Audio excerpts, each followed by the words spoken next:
YouTube channel में आपका स्वागत एवं अभिनंदन है। आज इस वीडियो में नगरीय आकारिकी एवं अर्थ एवं परिभाषा के बारे में अध्ययन करेंगे। नगर सबको विदित हैं, यानी यहाँ पे जो है ज़्यादा मात्रा में, यानी संख्यात्मक रूप से अपन देखें तो ज़्यादा जनसंख्या रहती है और आर्थिक गतिविधियों का भी भिन्नता यहाँ पे पाई जाती हैं। अतः यहाँ पे जो है रोजगार की दृष्टि से ग्रामीण क्षेत्रों से जनसंख्या का पलायन होता है। अतः धीरे धीरे नगर की जो आकारिकी जो है या संरचना जिसको अपन कहें तो वो क्या है, कैसे परिवर्तित होती हैं, किस प्रकार से अधिवास या फिर औद्योगिक गतिविधियाँ या फिर व्यापारिक गतिविधियों का संचालन होता है, उसके बारे में अपन अध्ययन करेंगे। तो सबसे पहले अपन देख रहे हैं, यानी जो नगरीय जो आकारिकी हैं वो आकारिकी किस प्रकार की हैं। तो सबसे पहले अपन देखेंगे, जैसे सबको विदित हैं, यानी मार्फोलॉजी जो शब्द हैं, आकारिकी को अपन इंग्लिश में क्या कहते हैं, मार्फोलॉजी। यानी मार्फोलॉजी शब्द की जो संकल्पना जिसको अपन कहें, यानी कॉन्सेप्ट, तो ये किस प्रकार से, यानी किन शब्दों से मिलकर बना है। तो यानी मार्फोलॉजी अंग्रेजी भाषा का शब्द है। मार्फोलॉजी क्या है, अंग्रेजी भाषा का शब्द है। इसकी उत्पत्ति ग्रीक भाषा, यानी अधिकांश शब्दों की अपन देखेंगे तो ग्रीक जो विद्वान है उन्हीं के जो शब्द थे, यानी उनकी जो भाषा थी वो ग्रीक शब्द से ही ज्योग्राफी का भी उत्पत्ति हुई है। उसी प्रकार से मार्फोलॉजी शब्द भी ग्रीक भाषा के दो शब्दों से मिलकर हुई है। एक है मार्फे और इसका अर्थ होता है फॉर्म अर्थात रूप का, आकार, और दूसरा होता है लोगोस, इसका अर्थ होता है विवरण देना, यानी डिस्कोर्स। यानी ये जो शब्द हैं, इस प्रकार इसका शाब्दिक अर्थ हुआ आकारों या स्वरूपों के विषय में बात करना, यानी आकारों या स्वरूपों के विषय में बात करना, इनका सामान्य अर्थ हुआ मार्फोलॉजी का। आकारिकी जो शब्द हैं, आकारिकी शब्द का सर्वप्रथम प्रयोग जीव विज्ञान में किया गया था। यानी ये जो शब्द हैं सबसे पहले जीव विज्ञान के अंतर्गत इस शब्द का प्रयोग किया गया था। हेंडरसन ने इसकी परिभाषा देते हुए बताया कि यह पौधों व जंतुओं के रूप तथा संरचना का विज्ञान है। यानी ये जो है किसका, पौधों व जंतुओं के रूप तथा संरचना का विज्ञान है। बाद में इस शब्द का प्रयोग अन्य विज्ञानों जैसे भूगर्भशास्त्र, भूगोल, अनेक सामाजिक विज्ञानों द्वारा किया जाने लगा। भूगोल में इस शब्द का अभिप्राय प्रारंभ में पृथ्वी के धरातल का रूप या मानवीय बस्तियों के अध्ययन से लगाया जाता था। यानी कि इसका जो सबसे पहले जो है इसका जो प्रयोग जो होता था वो क्या है,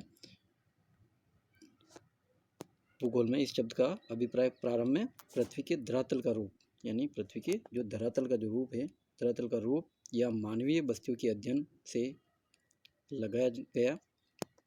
डडले स्टाम्प ने इसकी व्याख्या करते हुए बताया कि ये बहुत ही ब्रिटेन का विद्वान है जिन्होंने बुक में उपयोग के ऊपर अपने जो सबसे पहले कार्य किया था, आगे भी आएगा, यह ध्यान रखना अपने को। डडले स्टाम्प ब्रिटेन के व्याख्या करते हुए बताया कि यह रूप व संरचना का विज्ञान है तथा उस विकास से संबंधित हैं जो रूप पर प्रभाव डालता है। यानी जो मुख्य रूप से अपन देखें तो जो रूप कैसा है नगर का या संरचना किस प्रकार से उसके ऊपर ये प्रकाश डालता है। अब जो है भूगोल में आकारिकी। अब भूगोल में जो आकारिकी है वो, जैसे सबसे पहले अपन नगरीय भूगोल के बारे में अध्ययन कर रहे हैं, तो यानी नगर पृथ्वी पर मानव निर्मित अधिवास है। यानी नगर जो होता है वो क्या है, मानव निर्मित अधिवास होता है। यानी अधिवासों का जमघट हो जाता है, तो धीरे धीरे क्या है वो जो अधिवास जो होते हैं वो धीरे धीरे ज़्यादा हो जाते हैं और वही क्या नगर का रूप ले लेते हैं। इनका भीतरी भूगोल बहुत ही दिलचस्प होता है, चूँकि इनका आकार काफ़ी बड़ा होता है, इसलिए ये अपना अलग ही भीतरी भूगोल रखते हैं। इसलिए क्या इनका अंदर का जो भूगोल ही वो अलग ही होता है, भीतरी भूगोल रखते हैं। यदि इन किसी बड़े नगर को देखें, यदि हम किसी बड़े नगर को देखें तो हमें दो बातें देखने को मिलेगी। एक तो कहीं पर रिहायशी इमारतों की अधिकता देखने को मिलती है, तो कहीं पर दुकानें ही दुकानें और कहीं पर कारखानों का ही जमघट मिलेगा। इस प्रकार हमें नगर की जो है, यानी इसमें सबसे पहले अपन देखते क्या दिखाई देता है, या तो कहीं पे रिहायशी यानी आवास ही होते हैं लोगों के रहने के, या फिर दुकानें ही दुकानें होती हैं, या फिर क्या होता है यानी उद्योग। ठीक है, यानी तो ये चीज़ें अपने को, या इमारतों का बाहरी रूप और उनका यानी ये मिलेगी कारखानों का जमघट मिलता है। इस प्रकार हमें नगर की भूमि का अलग अलग ढंग से उपयोग होता हुआ दिखाई देता है। यानी इसको अपन जो है आकार की यानी नगरीय जो भूमि है उसका उपयोग किस प्रकार से हो रहा है इस दृष्टि से अपन समझ सकते हैं।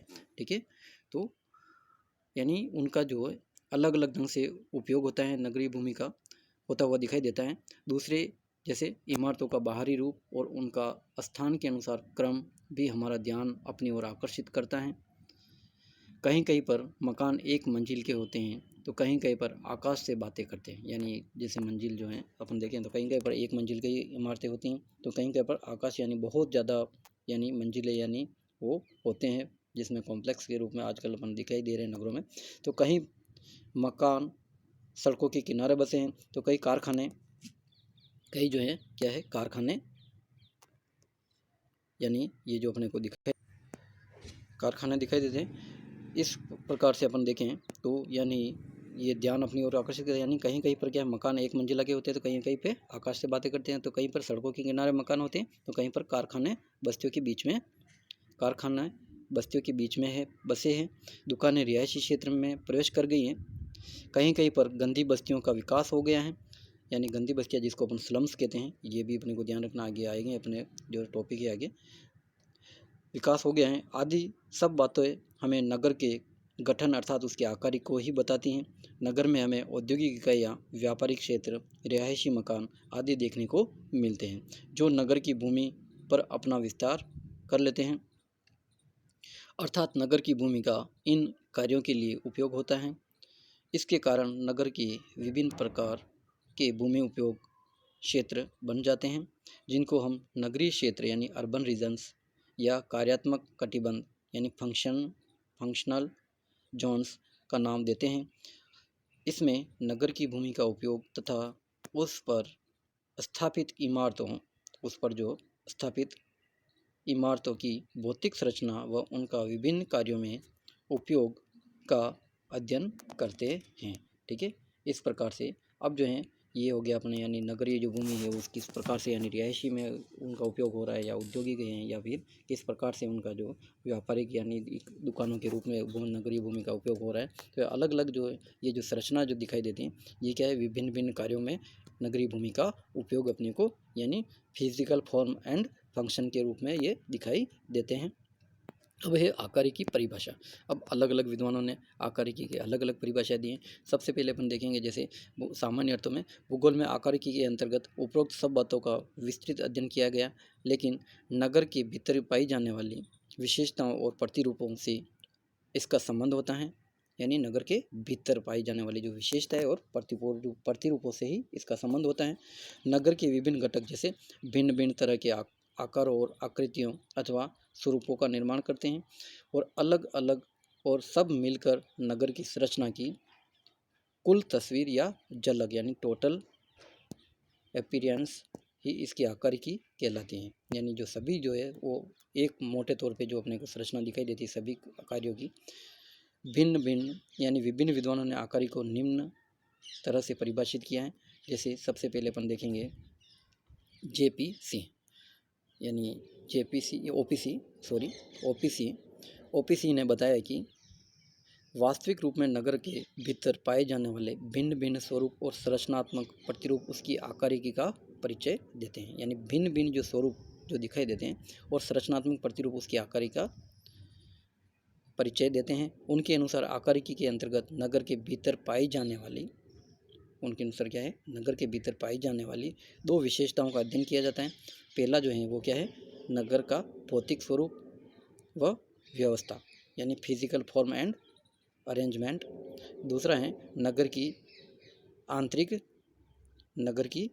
आंतरिक कार्यात्मक संरचना यानी इंटरनल फंक्शनल स्ट्रक्चर। ठीक है, ये किसने कहा है, ओपीसी ने। यानी वर्तमान विशेषताओं के साथ साथ समय कालानुक्रमिक के संदर्भ में भी इन विशेषताओं का विश्लेषण किया गया है। ठीक है, अब कुछ विद्वानों ने नगरीय आकारिकी की प्रथम विशेषता पर जोर दिया है तो कुछ ने कार्यात्मक विशेषता पर। स्मेल्स ने बताया कि आकारिकी का इमारतों और भूखंडों के भौतिक स्वरूप व व्यवस्था के संदर्भ में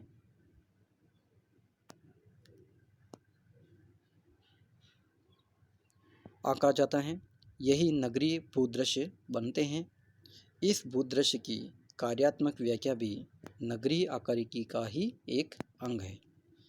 इन बातों को उन्होंने एक परिभाषा के रूप में रखा है। ठीक है, यानी इन्होंने क्या बताया, यानी इस भूदृश्य की कार्यात्मक व्याख्या भी नगरीय आकारिका ही एक अंग है, और इन बातों को उन्होंने परिभाषा के रूप में भी रखा है।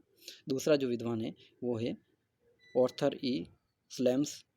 उनका कहना है कि नगर की आकारिकी में नगरीय क्षेत्रों की प्रकृति, यानी इन्होंने क्या बताया, नगरीय क्षेत्रों की प्रकृति, उनके कार्य व स्वरूप, इन क्षेत्रों की पारस्परिक स्थिति तथा उनका आपस में सामाजिक निर्भरता आदि बातों का अध्ययन किया जाता है।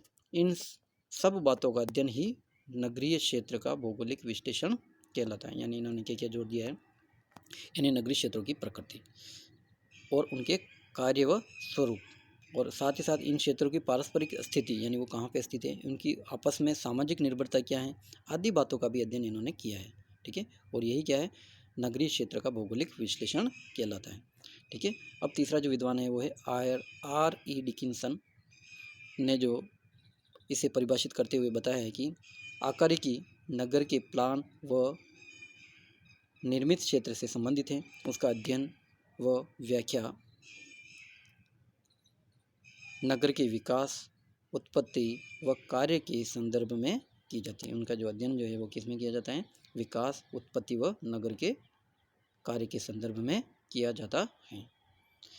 अब जो चौथा जो अन्य विद्वान है, एक अन्य विद्वान के अनुसार नगर की इमारतों, सरकारी कार्यालयों, रिहायशी इमारतों, औद्योगिक एवं वित्तीय संस्थानों, सड़कों की बनावट के ढंग की ओर ध्यान देना है, और इनका भिन्न भिन्न रूप में होना तथा किसी न किसी क्रम से सजा होने से ढंग को हम नगर की आकारिकी या गठन या स्वरूप या मार्फोलॉजी कहते हैं। ठीक है, अब जो है मर्फी ने जो बताया है, मर्फी बहुत महत्वपूर्ण भूगोल बताएं, यानी तो मर्फी ने बताया कि आकारिकी अध्ययन वर्तमान नगर के रूप व प्रारूप के विकास के बारे में बताता है। यानी नगर के रूप और प्रारूप के बारे में या विकास के बारे में बताता है। समय समय पर इस नगर का किस तरह प्रादुर्भाव हुआ है, यानी किस प्रकार से समय के संदर्भ में उसका अध्ययन करता है। ठीक है, हुआ है, तथा इस प्रादुर्भाव ने नगर के स्वरूप पर क्या प्रभाव डाला है, आदि बातों का अध्ययन किया जाता है। ठीक है, तो ये हो गया अपने। अब जो है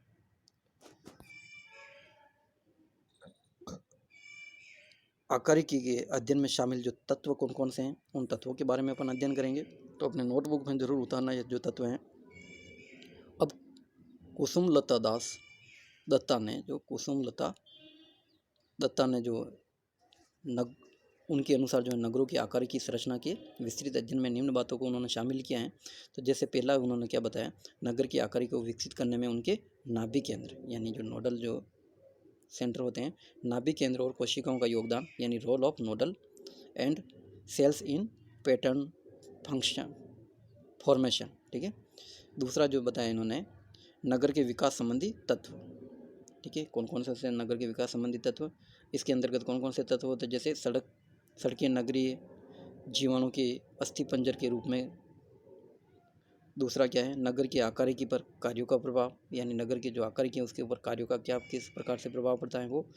ठीक है, तीसरा जो मुख्य जो है वो तत्व इन्होंने जो बताया शामिल किया है कुसुमलता दत्ता ने, तो इसमें जो इन्होंने बताया है, तो तीसरा इन्होंने तत्व बताया, यानी आकारिकी इकाइयों के वर्ग एवं किस्म, यानी किस प्रकार की किस्म और आकारिकी हैं इकाइयाँ।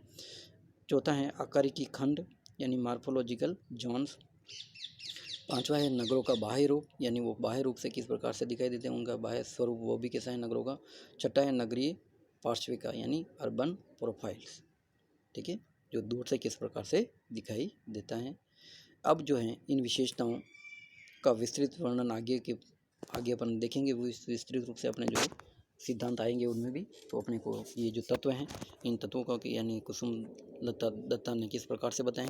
अब जो है नगरीय आकार पर जो प्रभाव डालने वाले जो कारक हैं उन कारकों की बात करें, यानी किसी भी सर्वांगीण यानी किसी भी जो अपन नगर के बारे में अपन देखें तो यानी सर्वांगीण विकास की दृष्टि से अपन देखें तो नगरों का विकास साथ ही साथ गाँवों का विकास, तो अपन नगरीय भूगोल के बारे में अध्ययन कर रहे हैं। तो यानी किसी भी स्वरूपी अध्ययन में उन कारकों का भी अध्ययन किया जाता है जिनके कारण उसके वर्तमान स्वरूप का विकास हुआ है।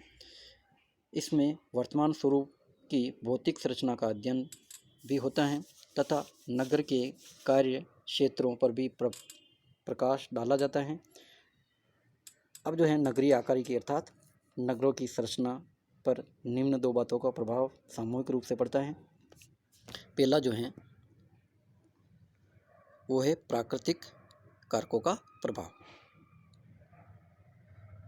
इसमें बसाव स्थिति, जिसमें सबसे पहला जो है बसाव स्थान आदि का प्रभाव पड़ता है। यानी पहला जो है इसमें इन्होंने क्या बताया, नगरीय आकारिकी के वर्तमान जो नगरों की संरचना पर जो निम्न जो बातें हैं उनमें कौन कौन से हैं, तो पहला जो इन्होंने बताया है प्राकृतिक कारकों का प्रभाव, यानी प्राकृतिक कारकों का सभी के ऊपर प्रभाव पड़ता है। तो इस प्रकार से नगरीय आकारिकी के ऊपर भी इसका क्या प्रभाव रहता है, ठीक है। तो यानी इसमें बसाव स्थिति यानी सिचुएशन, बसाव स्थान यानी साइट आदि का प्रभाव भी पड़ता है नगर पर। यानी यदि नगर के बसाव स्थान का धरातल समतल व एक सा है तो उस नगर का विकास चारों ओर दिशाओं में होगा। यानी समतल मैदानी क्षेत्र में नगर बसा है यानी उसका केंद्र है तो उसके चारों दिशाओं में उसका समान रूप से विकास होगा। नगर के किनारे या यानी नदी के किनारे या समुद्र के किनारे नगर की स्थिति का होना नगर की आकारिकी का पर विशेष प्रभाव डालते हैं। दो भिन्न प्रकार के प्रदेशों के बीच नगर की स्थिति या पर्वतीय प्रदेश या पर्वतपदीय प्रदेश में स्थित आदि बातों का भी नगर की संरचना पर प्रभाव पड़ता है।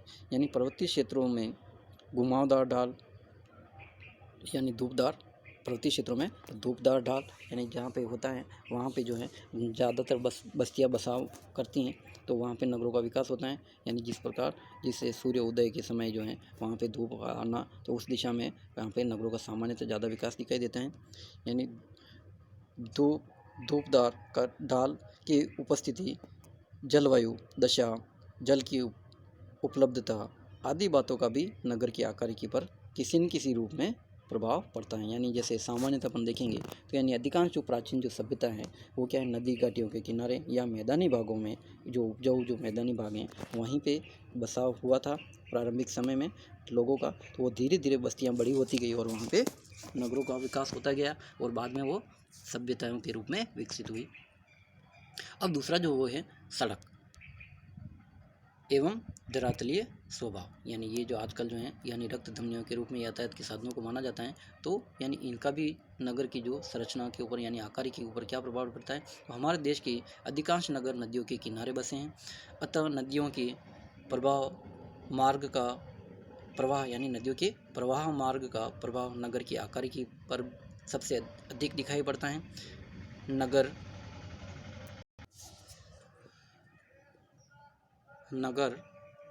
नदियों के किनारे बसे हैं अतः नदियों के प्रवाह मार्ग का भी उनके ऊपर क्या है, आकारी के ऊपर प्रभाव अपने को दिखाई देता है। यानी अगर दिल्ली, आगरा, दिल्ली, यमुना जो है नदी है इनके किनारे बसे हुए हैं, ये इनका जो विकास है अर्धचंद्राकार मोड़ पर स्थित है। ये इसी के अनुरूप वहाँ की सड़कों का जाल दिखाई पड़ता है। वाराणसी नगर भी गंगा के किनारे ऐसी ही स्थिति में है। धरातली दशा व नदियाँ नगरों के में सड़कों के जाल को निर्धारित करती हैं। यानी यद्यपि सड़कें एक प्रमुख सांस्कृतिक संगठक के रूप में हैं, यानी सड़कें जो हैं वो प्रमुख सांस्कृतिक संगठक यानी के रूप में कार्य करती हैं। सड़कों ने भारतीय नगरों के स्वरूप को निर्धारित करने में महत्वपूर्ण योगदान किया है। यानी नगर में इमारतों के विकास में सड़कें रूपरेखा का काम करती है। यानी ये जो है नगरों के किनारे यानी बस्तियों का विकास धीरे धीरे होता जाता है घरों का, तो वो क्या है धीरे धीरे नगर का विकास लंबाकार या रेखीय रूप में दिखाई देता है। यानी परिवहन नगरीय तंतु का अनंत धागा है जो नगर की सड़कों की प्रारूप व व्यवस्था के ऊपर निर्भर करता है। सड़कों का विकास धरातल की विशेषताओं पर निर्भर करता है।